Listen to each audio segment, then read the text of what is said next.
कुछ खाया? नहीं बहू रानी, कब से थाली रख के पंखा झल रही हूँ। सारा खाना ठंडा हो गया है, लेकिन गंगा बाबू तो अपने में ही खोए हुए हैं। तुमने तो कहा होता। एक बार कहा था, दोबारा कहने की मेरी हिम्मत नहीं है, इसीलिए आपके पास आई। अच्छा, तू जा, वहीं जाकर बैठ, मैं उनका इंतजार करती हूँ। नहीं तो मैं माँ जी से कहूंगी। तू जा। अच्छा।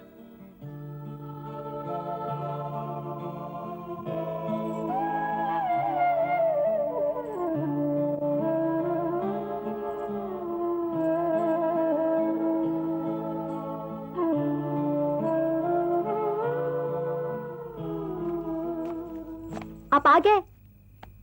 अच्छा हुआ आप आ गए, नहीं तो मुझे माँ जी के पास जाना पड़ता। क्यों, क्या बात है? आज भी आधे घंटे से जेठ जी के कमरे में थाली रखी हुई थी, मगर उन्हें कुछ खाया ही नहीं। खाना नहीं खाया? अच्छा, मैं देखता हूँ।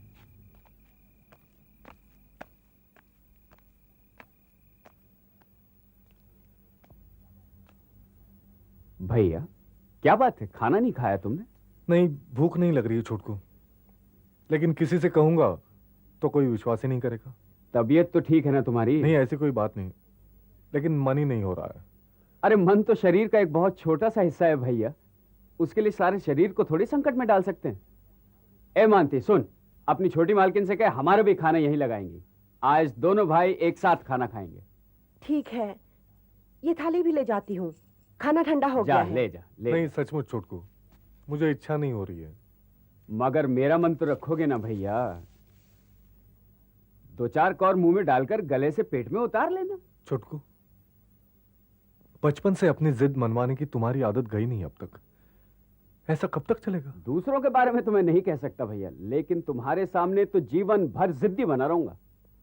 नहीं नहीं छोटकू, अब मैं यहां ज्यादा नहीं रुक सकता।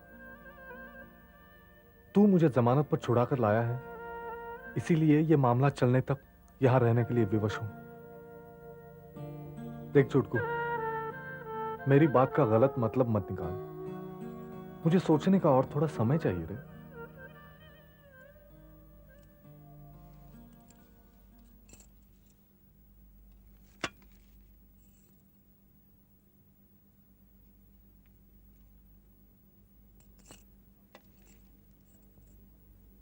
अब तो तुम्हारे खाने की इच्छा एकदम ही खत्म हो गई होगी भैया, इसलिए मैं भी अपने कमरे में जाकर भूखा ही सो जाता हूं। छोटकू, ये नाटक बंद कर, बैठ जा यहां पे। मैं कह रहा हूं बैठ।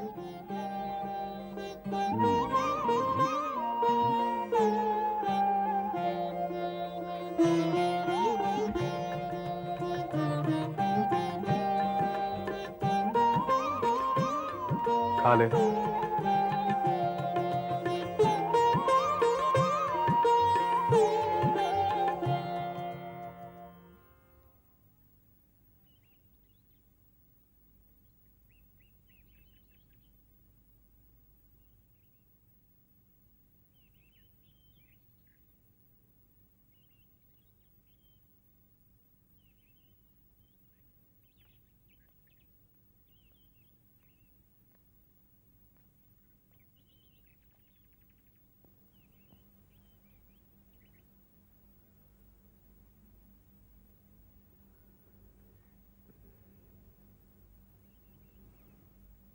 भैया, भैया मुझे तो ये तुम्हारा अपमान लग रहा है भैया, अच्छा नहीं लग रहा मुझे। मेरा तो मन करता है कि तुम्हें मैदान में ले जाकर मॉन्यूमेंट के नीचे खड़ा करके दुनिया भर के लोगों के सामने कहूं कि इनसे मिलो, ये हैं गंगा नारायण सिंह, नील विद्रोह के नेता। छोटकू ठहर, क्या हो क्या गया तुझे अचानक? नहीं भैया, ये सब लेकर तुम्हें कमरे में इस तरह बंद रखना मुझे अच्छा नहीं लग रहा भैया। भैया, ये एक साजिश है, और ये साजिश क्योंकि मैं तुम्हें बता देना चाहता हूं। साजिश तूने की? हाँ भैया,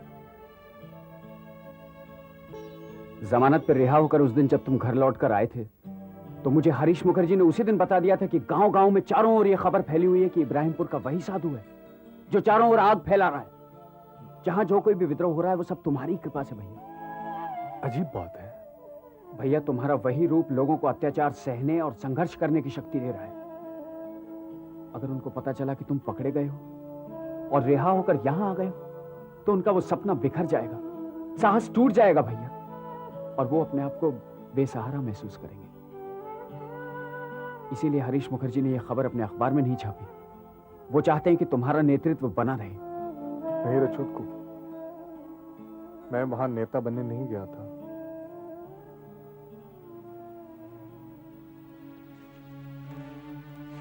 परिस्थिति तो ऐसी थी छुटकू, जो मेरे सामने आता गया बस मैं करता गया। वहां तो लोग अपनी लड़ाई खुद लड़ने के लिए तैयार थे, लेकिन मैं जानता हूं न कल मैं उनका नेता था न आज हूं। भैया जो तुम जानते हो वो और लोग ना जाने, यही हम चाहते हैं। इसीलिए थोड़े दिनों तक ये अज्ञातवास का दुख सहन कर लो भैया। ठीक है, तो मैं भी भीमसेन की तरह इन अंकों की खिचड़ी पकाना शुरू कर देता हूं।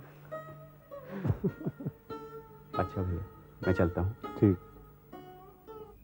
आइए आइए। What is this place? ये कहाँ आ गए हम? झामापुकुर। झामापुकुर। ये हरीशदा के मित्र का घर है। आपके लिखने की व्यवस्था यहीं की गई है। I see. हरीशदा नहीं चाहते कि दीनबंधु बाबू का नाम या आपका नाम सरकार के लोग जान पाए। आप दोनों भी तो सरकारी काम ही करते हैं ना? Yes. आइए आइए, इधर से। अच्छा। अरे मिस्टर दीनबंधु। नमस्कार। नमस्कार। कैसे हो नवीन? जी बढ़िया हूँ एकदम। आप यहाँ? आपको तो कलकत्ते के बाहर होना चाहिए। आपसे मिले बगैर जाना नहीं चाहता था। Why? ये मेरे लिए सौभाग्य की बात है कि आप जैसा महाकवि मेरे नाटक का अनुवाद कर रहा है। Oh, Mr. Deenbandhu, don't worry about your play. I like it. I'll do my best. Come नवीन। आइए। 1 minute. मेरी एक शर्त है। कहिए। जब तक मैं रुकूंगा नहीं, आप मुझे रोकेंगे नहीं। अवश्य। And another thing which is more important, I want 1 दर्जन बियर की बोतलें यहाँ मेरे पास। जानता हूँ, इसका भी इंतजाम किया है मैंने। Oh, good. So let's start. Oh, yeah. Come on.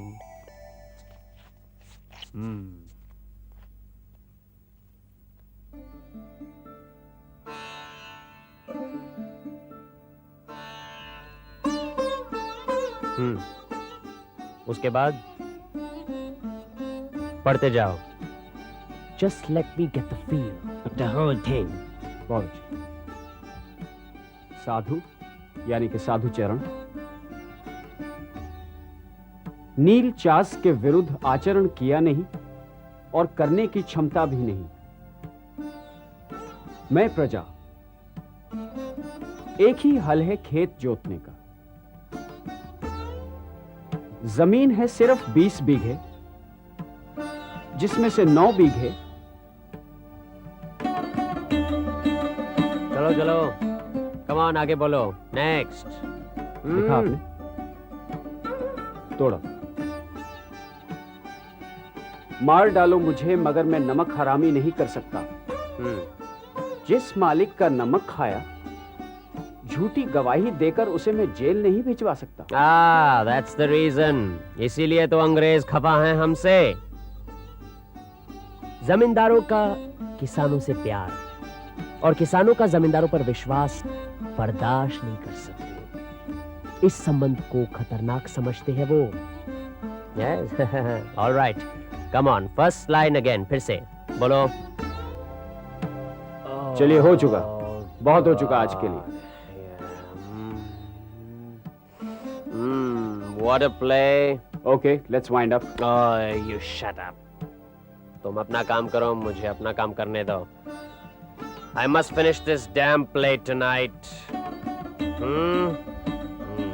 चलिए, Act 5, पांचवा अंक शुरू करे। सबको तो मार दिया इसने।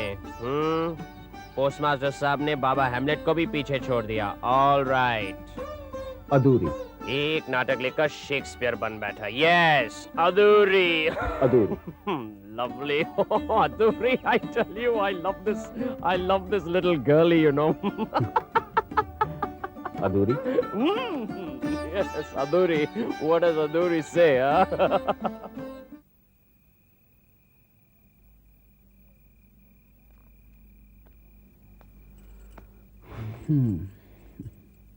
ये लो।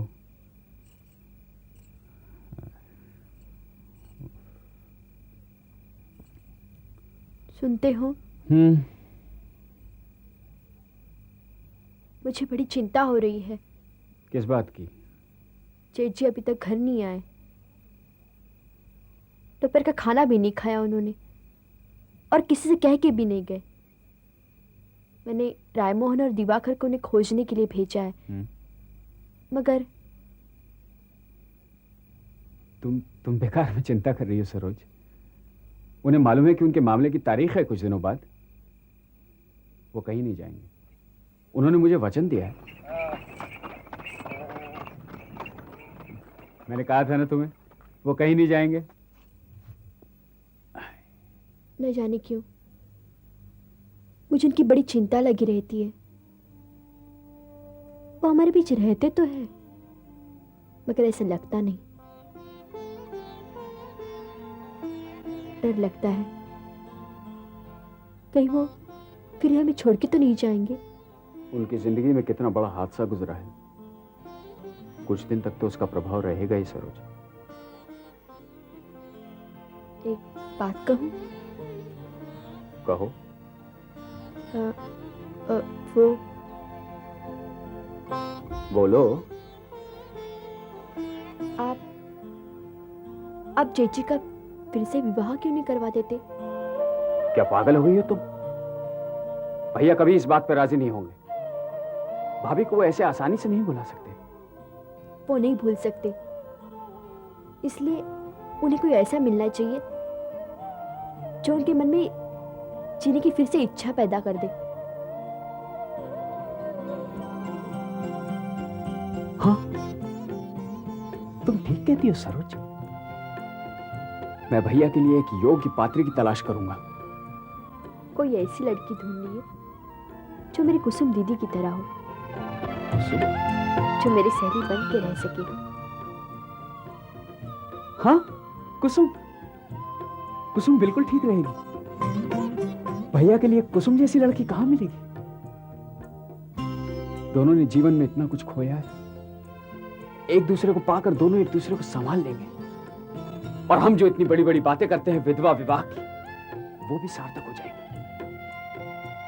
अगर सिंह परिवार का कोई लड़का इस बात को साबित करते कि Saroj, you are really great, really great, मैं भैया को अभी मिलकर आता हूं।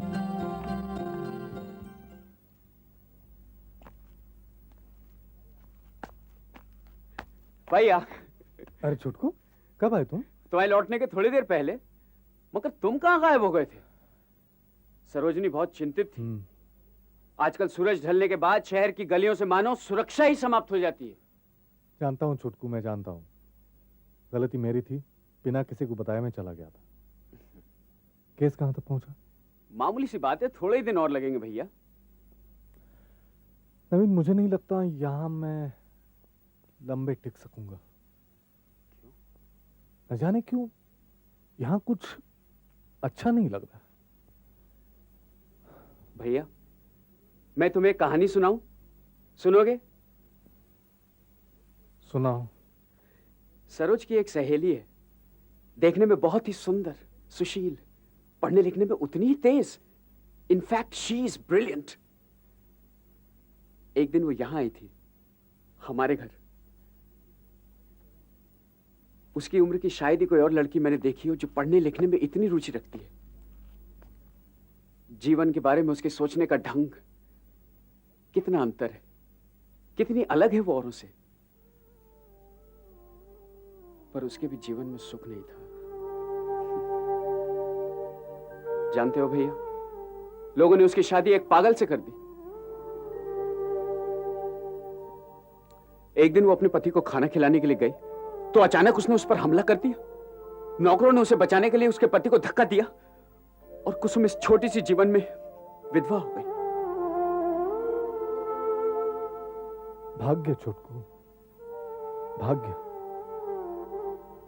इतनी लंबी जिंदगी पड़ी है भैया, इस समाज में विधवा बनकर इतना लंबा जीवन कैसे काटेगी वो? भैया, मेरे मन में कुसुम के विवाह का विचार आया। उसके माता पिता की भी स्वीकृति मिली, लेकिन उस लड़के की लालची प्रवृत्ति के कारण सबकी एक राय पे पानी फिर गया। तो फिर क्या सोचा है तुमने? सरोजनी की राय है कि उसका विवाह क्यों ना हम तुमसे कर दें भैया। मुझसे?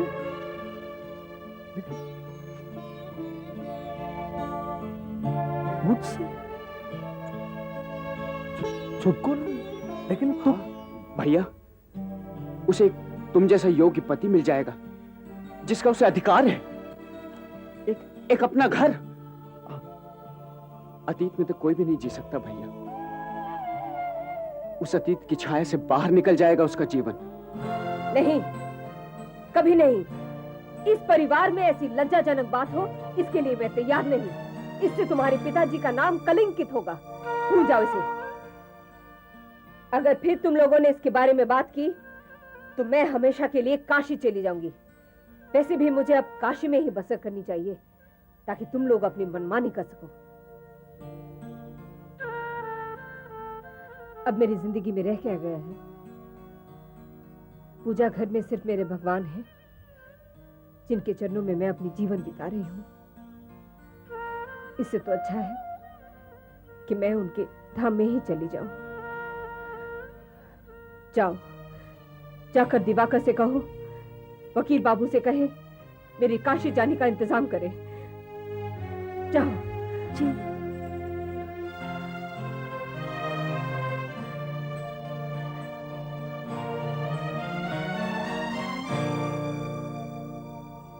सुनिए।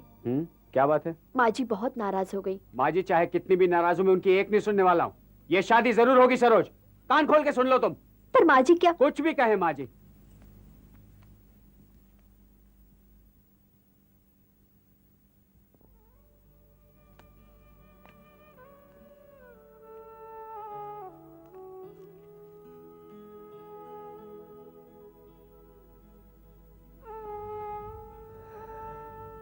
मैं काशी जाना चाहती हूँ, आप इसका प्रबंध कीजिए। धीरज रखो, तुम जो चाहोगी होगा, लेकिन अब मेरी कोई इच्छा नहीं रह गई। मैं घर संसार से दूर जाना चाहती हूँ। बच्चे बड़े हो गए हैं, फिर भी उन्हें तुम्हारी जरूरत है। समय बदल रहा है, इसलिए तुम्हें इन्हें स्वीकार कर लेना चाहिए। जो भी हो, मेरा संसार नहीं बदलेगा। कभी कभी बच्चों के लिए बदलना पड़ता है। बहुत कुछ खोया है मैंने। विधवा विवाह की प्रथा अगर पहले शुरू ही होती तो आज हमारी बिंदु हमारे बीच जीवित होती। शादी तक रुक जाओ, उसके बाद चले जाना।